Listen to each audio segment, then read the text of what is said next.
Hey everyone, welcome back to White Sparrow Living, Luke 12:6. I'm Wendy, and today I'm sharing four. Oh, how many do I have? Today I'm sharing some Dollar Tree DIYs for your fall home decor. And now, without further ado, let's get started. What's an ado anyway? For our first project, I'm making this fun oversized fall garland, and I'll be using some ping pong balls and a wood cross, an adhesive tile, and all of this is from Dollar Tree. So we recently took a trip to San Diego, and we went to Sunday Mass at the Mission Basilica San Diego de Alcala, say that 3 times fast, which is the oldest mission in California. It was just so beautiful, and being in a church that was built in 1769, there's just so much history and a tangible presence of the communion of saints and the body of Christ. It just made my heart so happy. And my babies, they got to light candles, which is something that's kind of gone away since I was their age.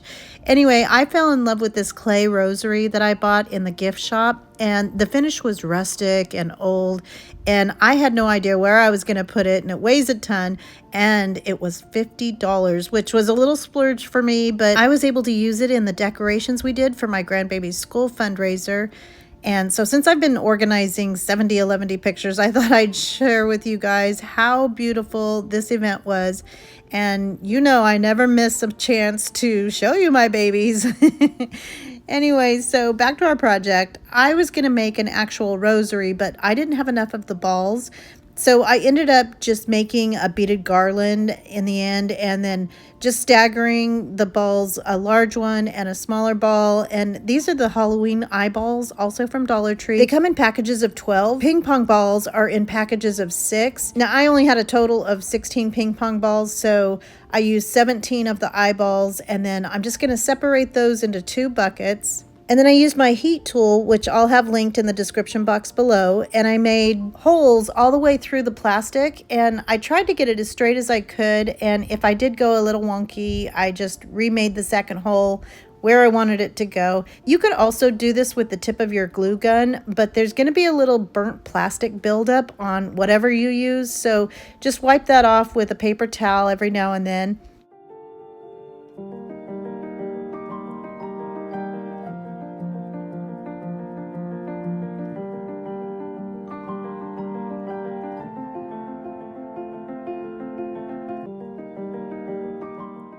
So then I took my super long needle and threaded on some white string, and then just started feeding on my beads.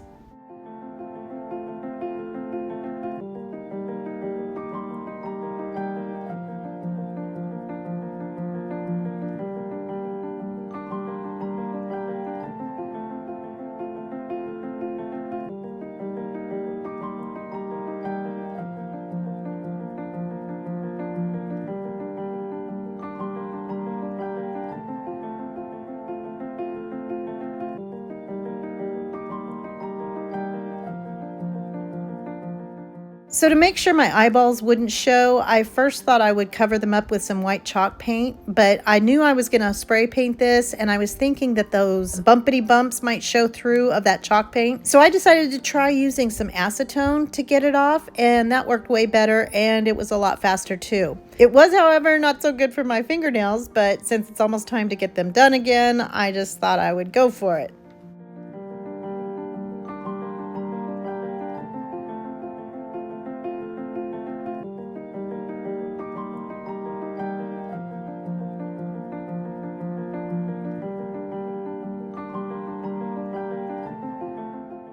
And then I used my Krylon matte white spray paint to get them all nice and white and covered, so I'd have a pretty base to start with. And actually Michael J painted those.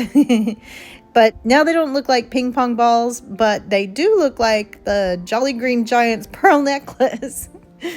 So on the large beads, I mixed some antique wax from Waverly with some white chalk paint, and then I painted them, or kind of blotched it on there, and then took a paper towel and wiped some off. I just used my hands to hold them because I wanted that uneven, messy finish. So this was really fun and easy to do. One thing that made it messy though is that chalk paint dries really quickly, and so it started to get flaky on my glove.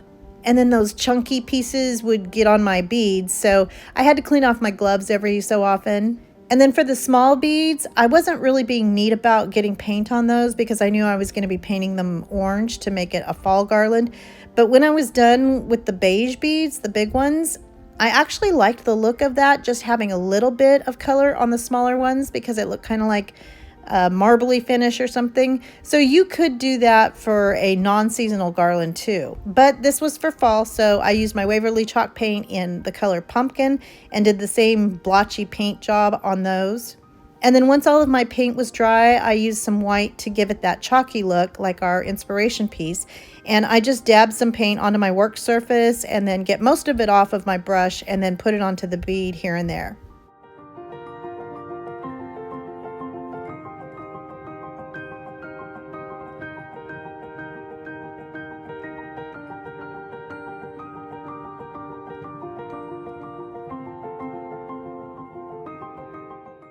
So now I'm going to make a tassel for one end of our garland, and I'm using some off-white linen ribbon from burlapfabric.com, some orange and beige gingham ribbon, some pumpkin ribbon, some orange ribbon, some sage green grosgrain ribbon, and some of that really pretty jute ribbon. And all of these are 5/8 inches wide, and they're all from Dollar Tree, of course, except for the burlap fabric one. So I'm making 3 strips of each pattern, and I'm cutting them at 15 inches each. So my tassel is going to be about 7.5 inches long once I fold it over. So I'm going to stack them all in alternating patterns, and then I took a needle and thread to attach them together, but I want them kind of staggered around so it looks more like a tassel and not, you know, just stacked ribbon folded in half. And that's a big stack. So to sharpen my needle, you guys probably know this trick. I just rub it on my scalp to make it go through all those layers. My grandma taught me that a long time ago.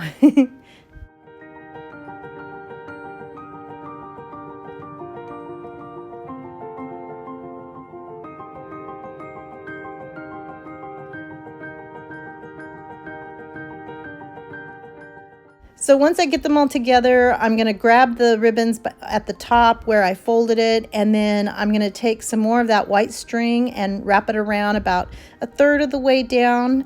And I left a little bit of it sticking out first, and then that's what I'll tie the end of the string to, and then tie it in a knot. And then once I cut off the excess, I'm going to tuck that little knot underneath where I wrapped it, if that makes sense.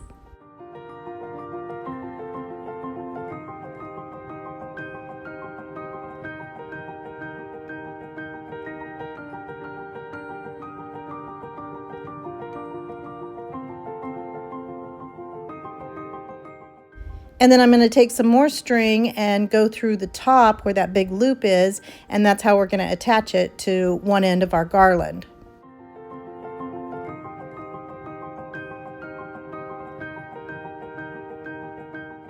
So now for the other end, I took the adhesive tile and I'm going to take it off of the backing sheet, and then I put my cross on the back of it on the sticky side, and I'm going to place it diagonally so that it'll all fit in one piece and I don't have to piece it together. And then I'm going to cut around the edges with my scissors, and you could do this with a craft knife and get it exactly flush with the edge, but with the scissors, there's a little teeny tiny amount that's hanging over the edge. So then I'm going to use my fingernail to kind of burnish it against the sides, and that gave it a really pretty finished edge. You could also do it on both sides, the front and the back, but I just did it on one side.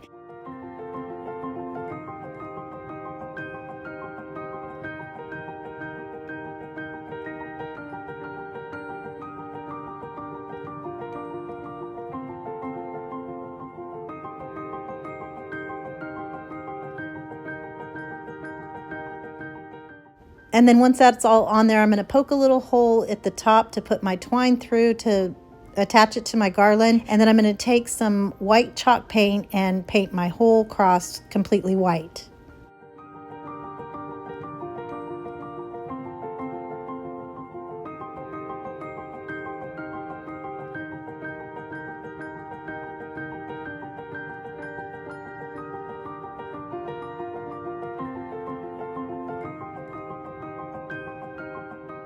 So I had planned to paint my little Dollar Tree signs white, and I could decide which one I wanted to use later because I hadn't all the way decided yet. It was either going to be blessed or give thanks. So I was going to paint both of them and either put one on each side or decide finally which one I wanted to use and then put the other one away. But I end up not doing either, so I'll show you that in just a second. So once the white paint was dry, I used my antique wax by Waverly and rubbed it onto the cross. And I just love how it highlights those little nooks and crannies of my cross. And then on back, I just distressed it with the wax around the edges and made it look nice and weathered and pretty.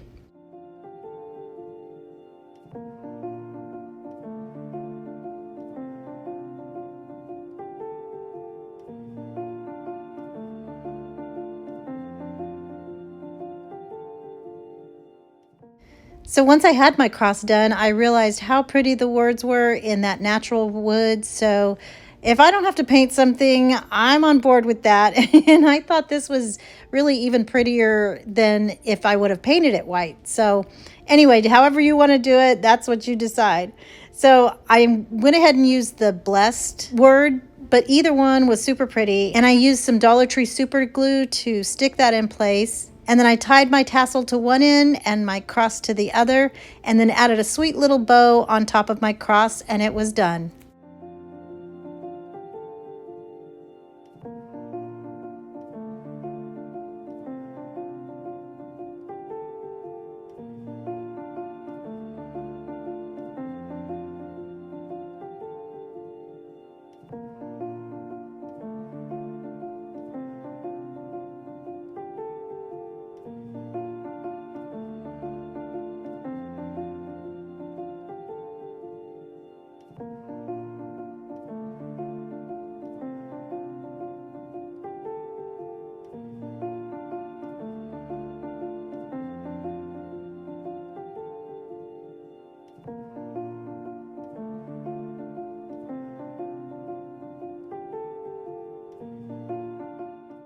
And here it is all finished, and I love this so much. It's so pretty in real life. Well, it's pretty on the screen too, I think.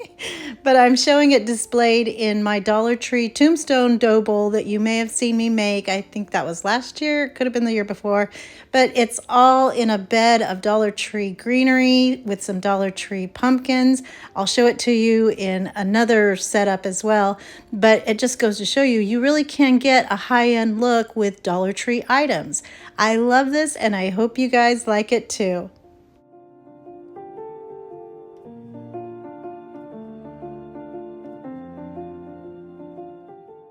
Project number 2 is this adorable little pumpkin shelf decor piece. It is so super easy, and here's how I made it. I'm using a long Christmas sign, some mini pumpkins I pulled off of a fall stem, some jute twine, and 10 wood beads. I get my beads on Amazon because I use so many, but you can find everything here at the Dollar Tree. So I'm going to be cutting my styrofoam pumpkins in half, so you really only need 3 for this project. And I always pick up these signs, which get cuter and cuter every year at the Dollar Tree. I'm painting over some of that cuteness with my white chalk paint, and this took 2 coats to get it completely covered. And then I put my little pumpkins on skewers and painted them with my pumpkin chalk paint.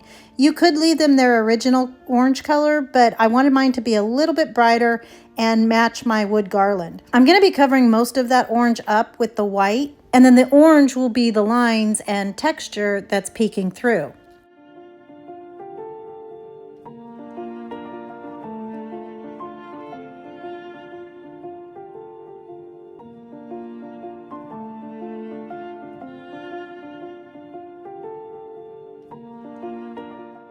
So now I'm using my craft knife to cut these little guys in half, and this gets a little messy because of that styrofoam. It flies everywhere, so just be sure to get the loose bits off of the back side so that they'll lay flat on your board. And I'm pulling those little plastic stems out because we're going to be replacing those with some twigs from my backyard.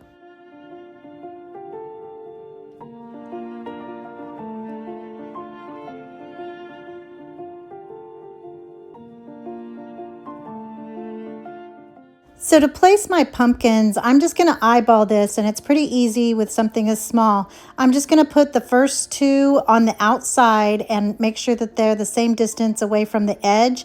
And then I'll put one in the middle right between those two.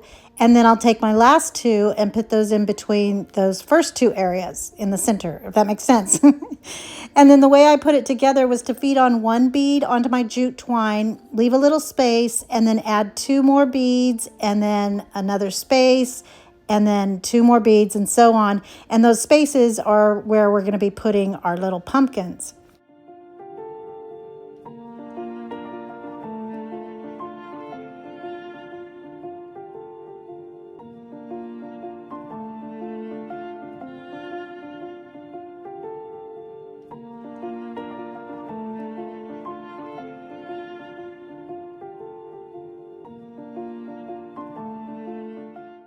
And then to attach it to my board, I'm just going to put a whole bunch of hot glue on the back of my middle pumpkin, put my jute twine underneath, and worked my way out. So the only thing that you're really gluing down is the pumpkin itself, and it's holding the twine onto the back, if that makes sense. And then I glued the ends of my twine onto the back of my board. And you could paint the back too. I'm just kind of conserving paint here. And then to give it some more cuteness, I'm adding those little sticks from our bush outside, and those will be our stems.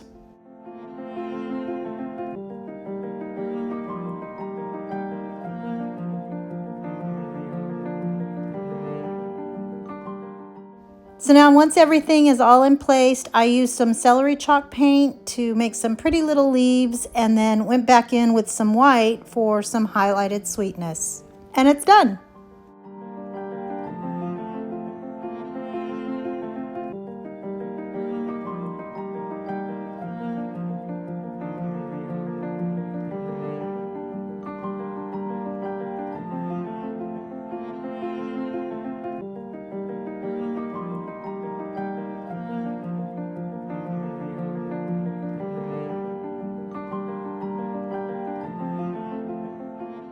And here it is all finished, and I think this turned out so adorable. I've already changed places or where it is about 5 times now because it really looks good anywhere. This was supposed to be a really quick, easy filler project, and Cadence, our granddaughter, said that this was her favorite. So I love it, and I hope you like it too. Here's another fun fall project that's super easy and quick. I have 4 of these Dollar Tree 8x10 frames, and they've got that wood finish. These are not really strong, so just make sure when you pull those little tabbies up, you're really careful with it. I took the glass out, and I'm gonna redo the frames. I took this marker in the color walnut. It's an upholstery marker from the Dollar Tree. I was trying to get rid of the gold. You don't have to, you can just leave them as is, which would be really pretty as well. But when I put the walnut upholstery pin on that gold, it turned into the prettiest orange, and I thought that was perfect for fall, and it's gonna go with the leaves that we're gonna be using. So this didn't exactly go with the decor that I have in my dining room, but I'm gonna show you how it turns out first, and then you can change it, which is what I did at the very end for another finish.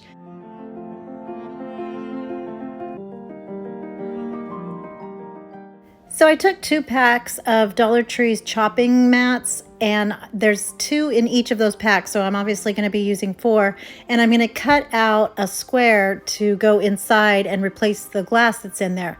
I pulled off the kickstand, and I'm just going to trace around that. You want to go in a little bit from the edge because the corners are rounded on this, so I'm just going to use my scissors and cut those down to make those rectangles to fit into our frames.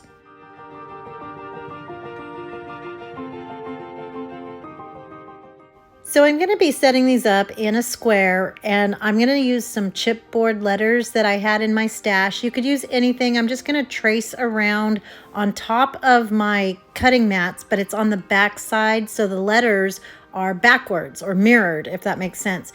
So it's going to show from the front. So I'm painting on the back where there's no texture. These cutting mats have like a non-slip texture on one side, and then the other side is super smooth. So I'm doing it on the smooth side because I want that textury goodness to be on the outside of our frames. I don't know if that makes sense. But anyway, do you see what I'm doing? See how the letters are backwards? And then I started using my paint pen, my white paint pen, but it wasn't quite juicy enough to fill all my letters in. So I'm going to go back in with my white chalk paint. You can do this however you want. If you have a cutting machine, it would be perfect to just do a mirrored vinyl letter, and you could even place it on the outside and just have the vinyl showing. I just thought this would be a prettier look. And obviously, if you put it on the outside, you're not going to want to mirror it. It'll just be on top. So I have one letter for each of my frames, and it's going to spell out fall, F-A-L-L.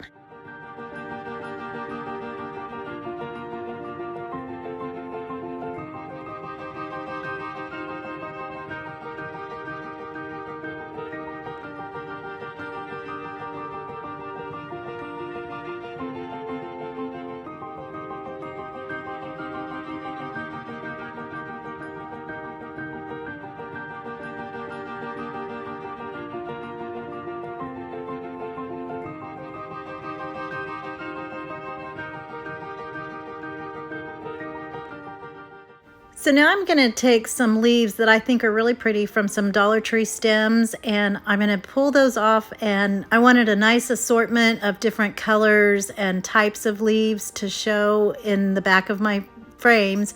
I'm going to pull off the plastic veining from each of those leaves, and then that way it's just the fabric of whatever that is, I don't know, the leaf material, and then I'm going to stick that onto the backs of my boards.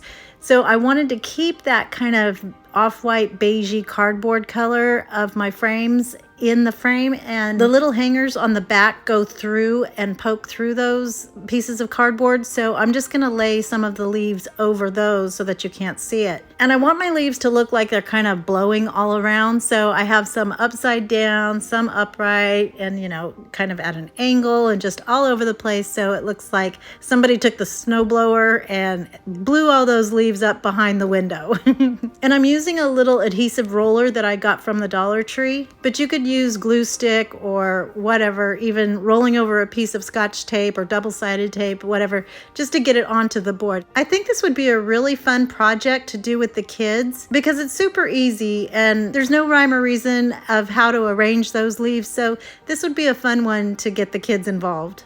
And then once I get all of my leaves attached to my backboard, I'm going to slide that chopping mat in first and then put my leaf motif on the back of that and then close up those tabs.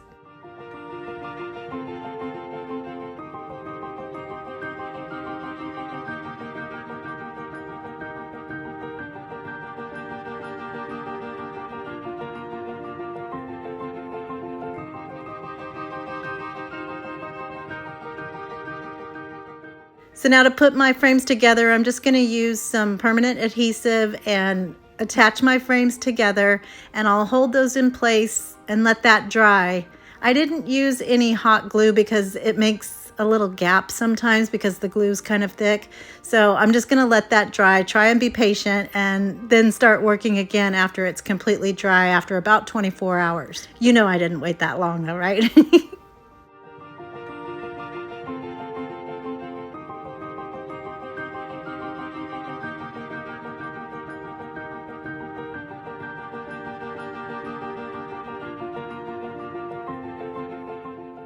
So now that my frames are all attached and they're snug as a bug in a rug, I'm going to pull off all my clips. And the good thing about this is that this is really light once we took the glass out of the frames. So I'm going to take this plank from the Dollar Tree, and it already has a little piece of jute twine hanging for the hanger. So I'm going to use it for double duty and attach it right in the middle so it makes it all nice and secure. And then it'll also be our little hanger. And then I'm going to take a couple of larger craft sticks and glue those to the sides so that it's all nice and secure.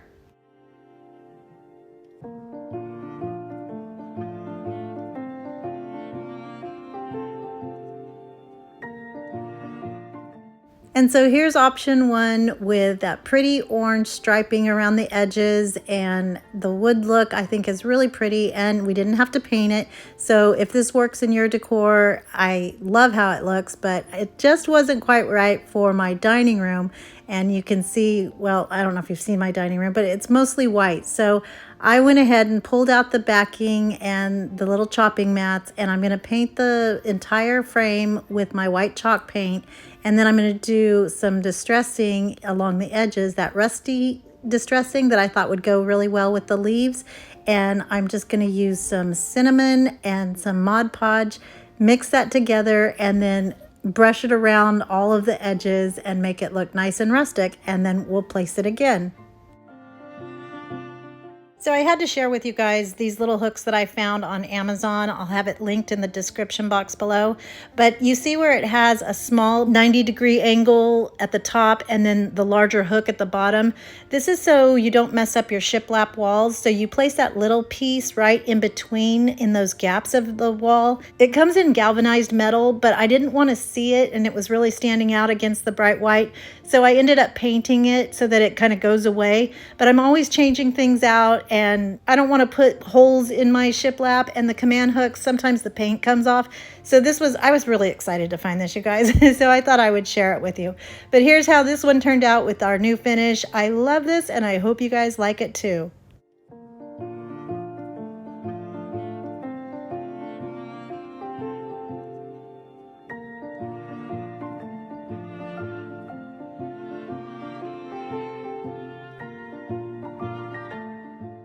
I really love projects with floral and foliage arrangements, but if you're like me, I'm not very good at them. But I think this one turned out so pretty. So I started with a Dollar Tree plastic bucket, and I see these all the time in my stores, but I love the shape and the details with the handles and the lines in it. And once I paint it, I think it transforms it into actual metal. So the first thing I did was sanded it down really well so that my chalk paint would stick to the plastic and it won't chip or flake off. And then I'll wipe it down really well with a paper towel and get all of those ickies off. So I'm using some of Walmart's Hello Hobby chalk paint, and I think this is the first time that I've ever used the white. So I was curious to see if it covered the same way compared to the Waverly brand. But it seemed to work just the same. And the only difference that I could see was that it was a tiny bit thinner, but that made it a little bit easier to apply and a little bit smoother too.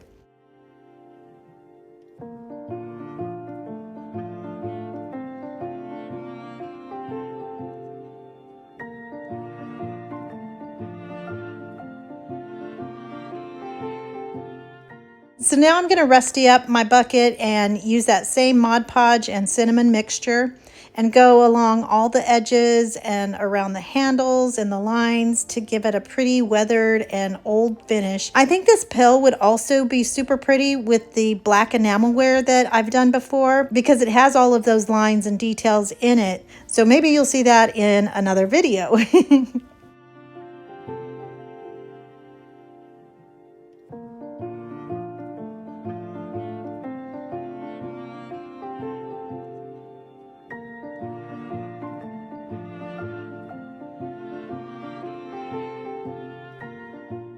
So once my pail is completely dry, I wadded up some paper and stuck it at the bottom so that my arrangement would be lifted up. And then I added this big white pumpkin in there first, and then added 2 smaller pumpkins from the Dollar Tree.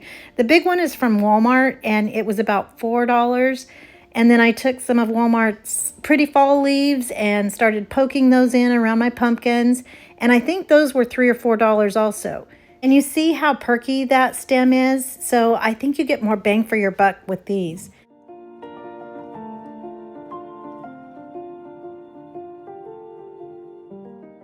And then I tucked in some black-eyed Susan flowers from the Dollar Tree. And then I forget what these are called, but they're my favorites because they look kind of like poppies.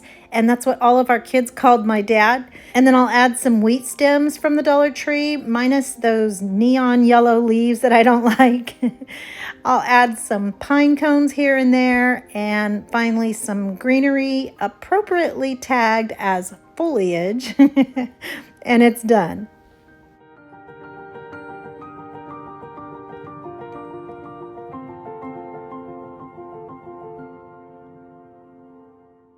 And here it is all finished, and I love everything about this. I used the paper instead of the floral foam so that I could use my rusty tub for like Christmas also, or whatever other holidays and stuff, maybe put some snowballs in there at winter. But after I made it, I was so bummed I didn't make it more permanent because I think it turned out so pretty, and it's pretty from every single side. Anyway, I love how it turned out, and I hope you guys like it too. I hope you enjoyed all of these projects, and if you did, don't forget to give them a thumbs up, comment, let me know what you think. If you're not already, I hope you'll consider hitting that subscribe button down below, as well as the little bell right next to it so that you can be notified every time I upload a brand new video. I hope everyone has a blessed day, and remember to always be the light. Bye!